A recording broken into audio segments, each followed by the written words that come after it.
Oui. Donc, en fait, même quand on essaye de comprendre, on sait pas très bien ce qui se passe. Oui.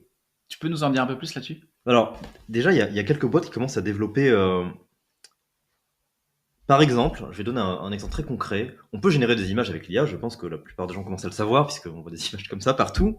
Bah maintenant, il commence à y avoir du travail qui est effectué pour que, à différentes étapes de la génération de l'image, l'algo nous donne, le modèle nous donne une représentation visuelle de sa compréhension abstraite de ce qu'on lui demande de générer.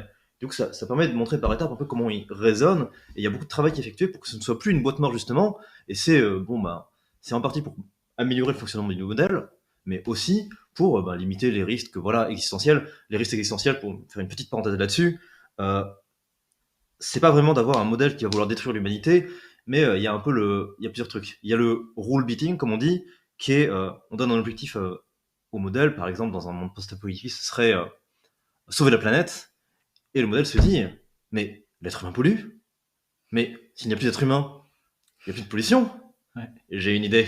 On va supprimer l'être humain. Voilà. Ouais. Et c'est vrai qu'elle a aucune, enfin, elle a aucune conscience morale là-dessus. Elle va juste au bout de sa tâche, quoi. Mais du coup, si on dit au modèle, passe du point A, sauver la planète, au point B, ben, résultat, la planète est sauvée,